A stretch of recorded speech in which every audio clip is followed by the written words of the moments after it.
Hi everyone, VaginaLatte here. Look, new hair color. Can y'all see it? I got my hair like completely chopped off. It's all spiky and I have it amethyst black is the color, and it came out like a really dark purple, which is pretty cool.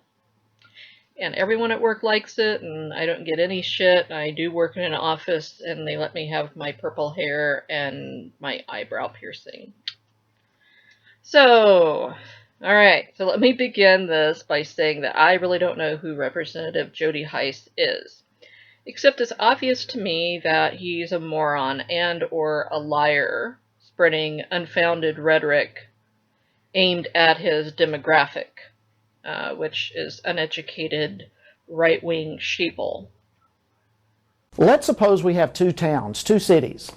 One of them a secular town, where basically God has been kicked out of the public square. We can't pray in public. We can't have Bibles in classrooms, or all these kinds of things. You fill in the blank.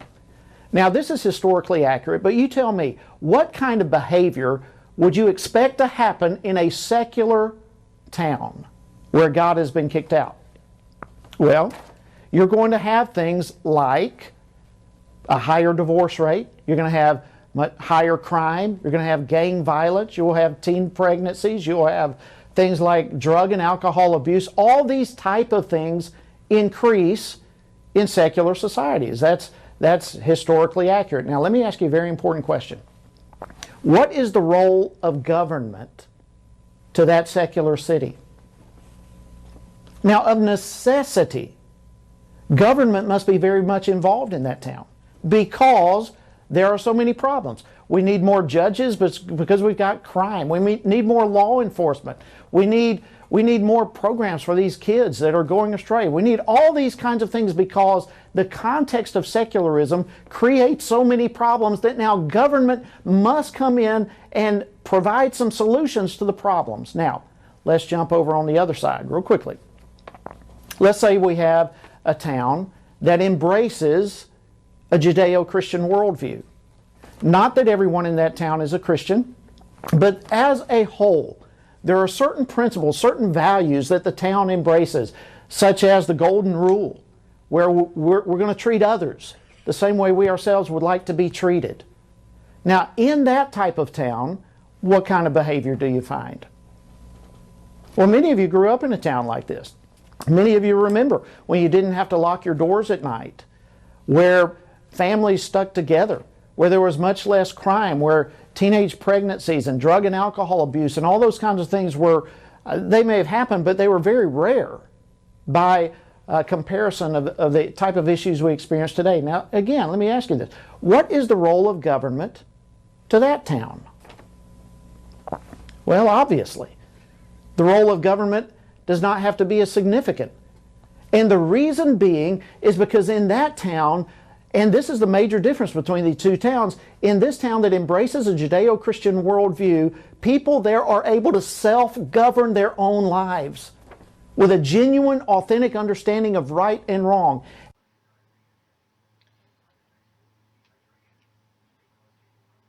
Okay, so in the video we just watched, Mr. Hice told us that the secular town would experience such evils as divorce and teen pregnancy, crime and gang violence. I like how he throws in gang violence separately. I believe that actually should have been put in with crime and not separated. But in my opinion, he separates it so he can emphasize, because in their minds, gangs equal, ooh, scary minorities.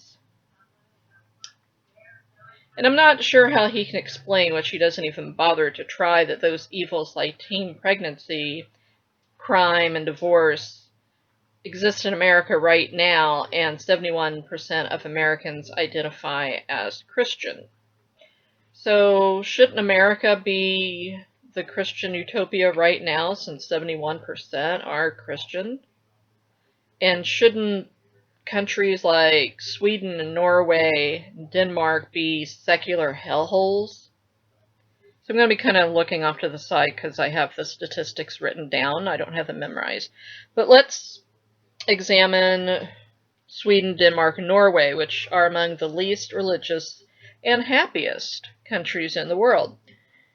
Teenage birth rate in Sweden was 4%, while in the US it was 22%. States with the highest teen pregnancy rates include the Bible Belt states, which with very high church attendance, like Mississippi, Texas, Georgia, North Carolina, and Arkansas.